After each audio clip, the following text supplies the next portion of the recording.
नमस्कार मित्रांनो, आज आपण अत्यंत दुःखद आणि ऐतिहासिक घटना पाहणार आहोत। 28 जानेवारी 2026 म्हणजे आज रोजी महाराष्ट्राचे उपमुख्यमंत्री अजितदादा पवार यांचे विमान अपघातामध्ये निधन झाले आहे। या घटनेने संपूर्ण राज्य आणि देशाला खळबळीत टाकून दिले आहे। या व्हिडिओमध्ये आपण या दुःखद घटनाक्रमानुसार सविस्तर माहिती पाहूया।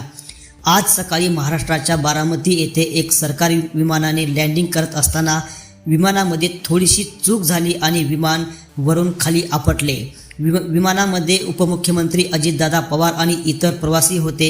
हा अपघात उपमुख्यमंत्री अजितदादा पवार यांच्यासह अनेकांचे दुःखद निधन झाल्याची अधिकृत माहिती समोर आलेली आहे आणि अधिक तपशील पुढे प्राप्त होत आहे। तपास पुढे सुरू आहे।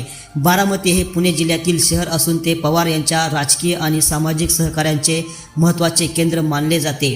विमान अपघाताचे कारण अद्याप चौकशी अंतर्गत आहे आणि प्राथमिक अहवालानुसार लँडिंग दरम्यान काही अडचणीमुळे ही घटना घडली असावी असे सांगण्यात येत आहे।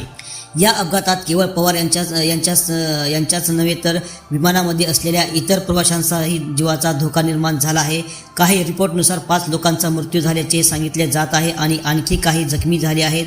मृत व्यक्तींमध्ये उपमुख्यमंत्री आहेत अशी माहिती पत्रकारांनी दिलेली आहे। राज्यात आणि देशभरात यावर गंभीर प्रतिक्रिया उमटत आहेत। अनेक राजकीय नेते, कार्यकर्ते आणि सामान्य नागरिक हे दुःख व्यक्त करत आहेत। समस्त महाराष्ट्रासाठी आणि त्यांच्या कुटुंबासाठी हे काळ अत्यंत कठीण व वेदनादायक आहे। अजितदादा पवार हे महाराष्ट्राचे एक अत्यंत प्रभावी राजकारणी होते आणि त्यांनी विविध विभागांमध्ये काम केले आहे आणि राज्याच्या विकासात त्यांचा मोलाचा वाटा आहे। त्यांच्या नेतृत्वाने अनेक महत्त्वाचे धोरण आणि उपक्रम राज्यात राबवले गेले आहेत। यांच्या योगदानामुळे राज्याची राजकीय आणि आर्थिक स्थिती अधिक सुदृढ झाली होती। तर बघा, सध्या या गंभीर अपघाताची सविस्तर चर्चा महाराष्ट्रामध्ये नव्हे तर देशामध्ये सुरू आहे। विमानातील अभियांत्रिक, हवामान, तंत्रज्ञान आणि मानवी घटक या सर्व बाबींचा अभ्यास केला जाणार आहे। यामुळे भविष्यात अशा घटनांपासून बचावासाठी आवश्यक सुधारणा केल्या जातील अशी सांगण्यात आलेलं आहे।